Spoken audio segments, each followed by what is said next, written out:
बिस्तर में बैठ के लोग खाते हैं, बिस्तर पर नहीं खाना चाहिए। कुछ भी खाओ तो आचमन करना चाहिए, मतलब थोड़ा पानी पीना चाहिए, शुद्धि होती है।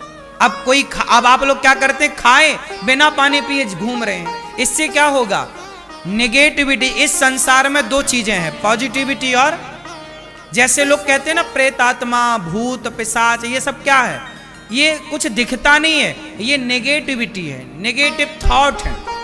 प्रेत क्या है, प्रेत नाम की चीज क्या है, भूत नाम की चीज क्या है। भूत प्रेत कोई ऐसा नहीं कि कोई ऐसे आ रहा है, नहीं, भूत का मतलब है नेगेटिविटी। उदाहरण से समझो, क्या लिखा है हनुमान चालीसा में, भूत पिशाच निकट नहीं आवे महावीर जब। तो आप बताओ, ये भूत प्रेत, ये भूत पिशाच निकट नहीं आवे, ये भूत पिशाच है क्या, क्या है ये, सुनो, ये भूत पिशाच क्या है, इसे बड़े ध्यान से सुनो। ये भूत पिशाच, जैसे हमारे देश में बहुत लोग आत्महत्या कर लेते हैं। एक नाम बता रहा हूं, सुशांत सिंह राजपूत। सुशांत ने आत्महत्या कर ली, सबको पता है। क्यों कर ली, क्योंकि कोई भी एक दिन में तो आत्महत्या नहीं कर लेता ना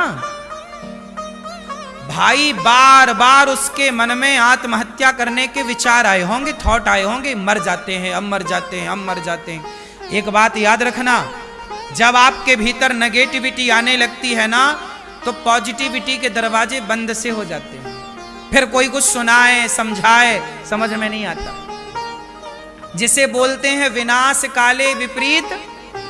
हाँ, ये जो गलत थॉट आपके भीतर आ गए, गलत विचार जो आपके भीतर आकर कब्जा कर लिया, जो बार बार आपको परेशान, डिप्रेशन क्या है, तनाव क्या है, यही भूत प्रेत है, नेगेटिविटी।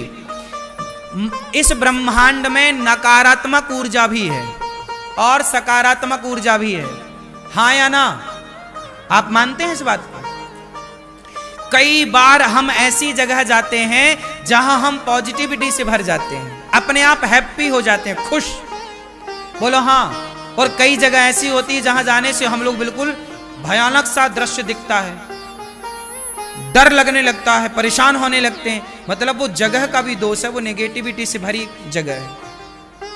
आप एक बात बताओ ना, आप मंदिर जाओ और शमशान जाओ, दोनों जगह की ऊर्जा आपने महसूस की कि नहीं, बोलो हाँ।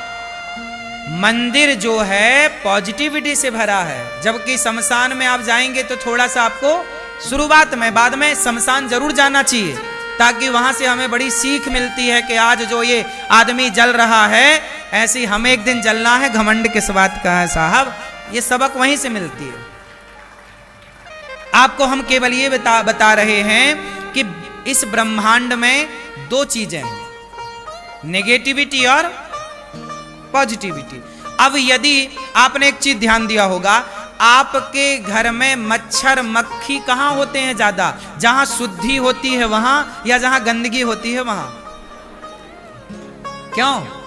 जहां गंदगी होगी अपने आप मच्छर वहां हो जाएंगे।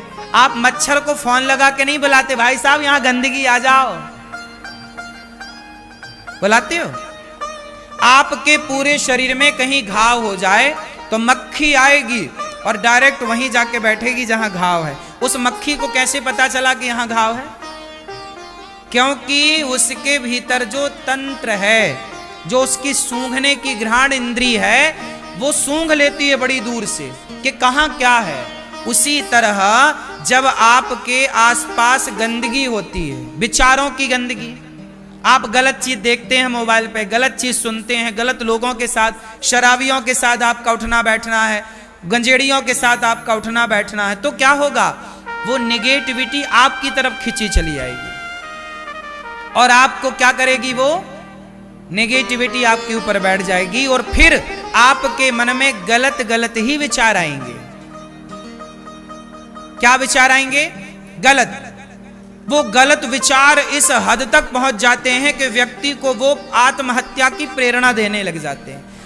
आत्महत्या की प्रेरणा कोई और नहीं देता, खुद के भीतर के विचार कहते हैं कि यार मर जाओ, सारे दरवाजे बंद हैं, और फिर आदमी सोचता सोचता एक दिन फंदे पर लटक जाता है। जो भी आत्महत्या करता है वो एक दिन में नहीं करता, महीनों तक पहले सोचता है। बात सही है कि गलत है? महीनों तक प्लानिंग करता है। भाई मैं सवाल पूछ रहा हूं आप सबसे कि ये उसके मन में विचार आया ही क्यों? ये विचार क्यों नहीं आया कि मैं वृंदावन चलूं? ये विचार क्यों नहीं आया कि मैं कथा सुनने चलूं? आप लोगों के अंदर तो आया कि चलो वृंदावन चलें, चलो कथा सुने, चलो झूमें, चलो नाचें, चलो गाएं, चलो आनंद से भगवान का कीर्तन करें। क्योंकि आपके भीतर पॉजिटिविटी है। उन लोगों के अंदर पॉजिटिविटी नहीं है, वही है भूत पिशाच।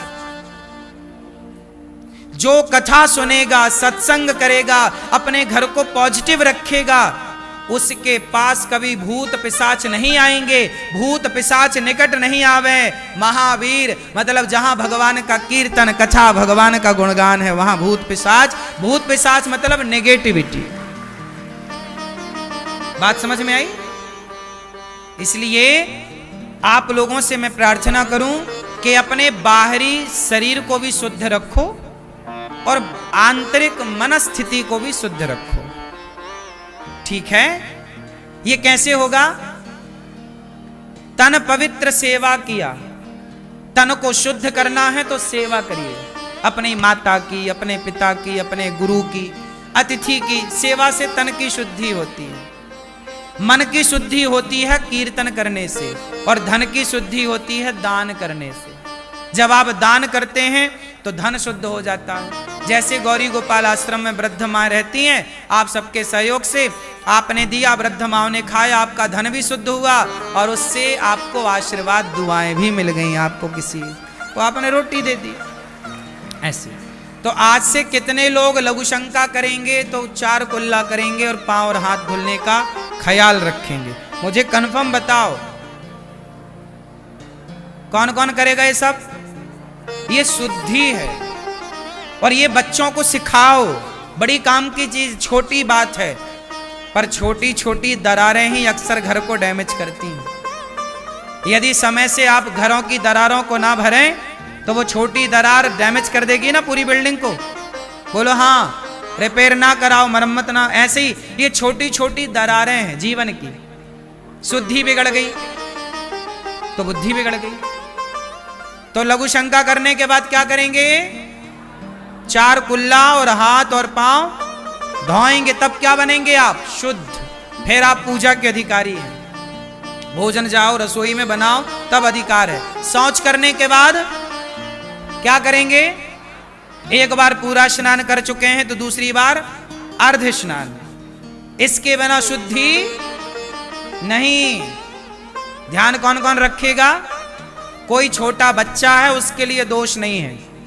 बच्चा तो माँ की गोद में ही मलमूत्र करता है ना, उसके लिए दोष नहीं है क्योंकि बच्चा है। और बूढ़ा, जो बूढ़े हैं उनका भी दोष नहीं है क्योंकि वो अधिक वृद्ध हैं। लेकिन जो समर्थवान है हमें दोष लगेगा।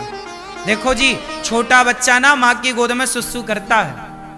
बोलो हाँ, क्या उसे दोष लगता है? लेकिन 25 साल का बेटा जाए और माँ की गोद में सुसु करे आए तो दोष होगा कि नहीं? फिर तो समर्थ और असमर्थ। जब आप असमर्थ हैं तो आपका हर दोष अपराध माफ है, पर समर्थ हैं तो आपको पाप से, दोषों से बचना चाहिए। बात समझ में किस किस को आ गई?